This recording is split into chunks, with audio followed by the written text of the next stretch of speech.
Is there anyone in your life that you just can't stand? Do you love them? Can you? Well, Jesus said, love your enemies.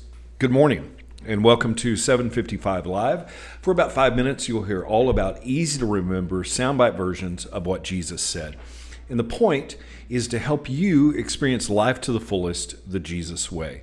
Today's Jesus Said comes from two different Gospels. Matthew 5, we'll read from verse 44 and 45, and Luke 6, 27 through 28.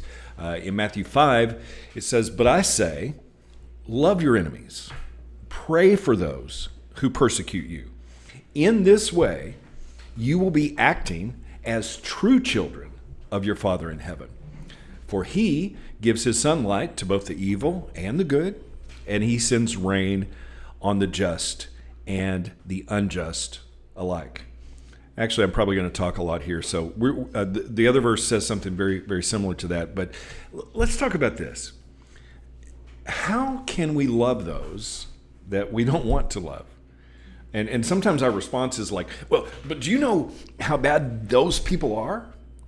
That's a very natural response. We all have someone or some group of people we just don't like. And sometimes with good reason.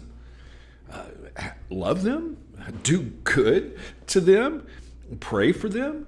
Those people, that person, really? Don't you know how bad they are?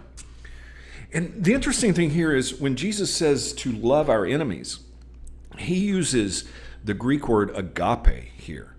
It's the highest form of love, the godlike, moral kind of love. How in the world can we really do that when we don't even like some people?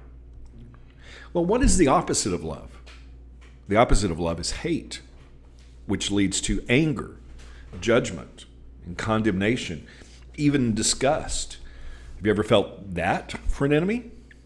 And I can hear it now. This excuse is used a lot. Well, but Jesus got angry.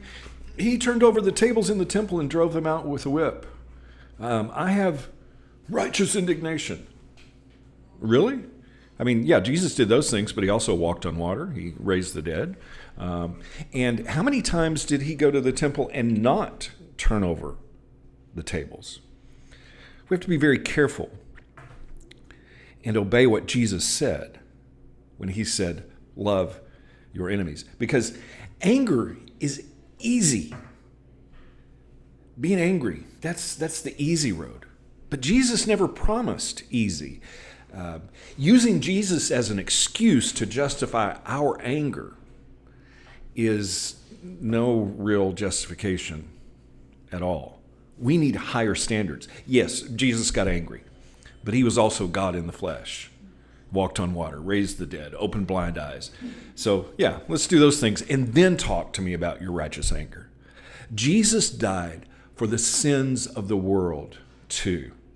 But that's not what we're supposed to do. We take up our cross to deny ourselves, to die to self.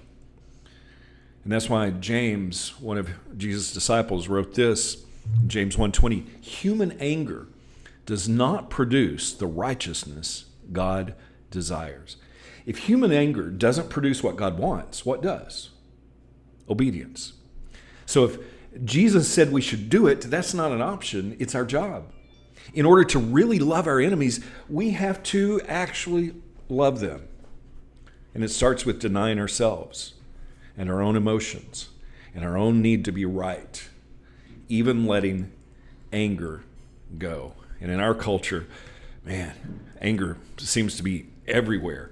But disciples of Jesus live by higher standards, by the rules of a heavenly kingdom. If we only love who we like, if we only pray for and do good for those that we like or who are like us, if we only bless those who agree with us, then we aren't like Jesus at all. We're just like everybody else.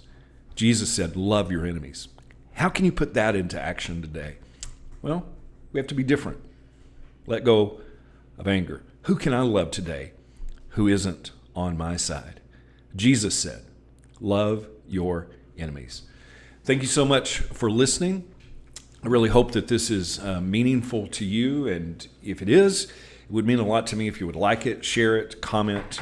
I really appreciate the support. I hope you have an amazing day, and I hope this time together helps you live life to the fullest, the Jesus way. And remember, follow Jesus today. Love first.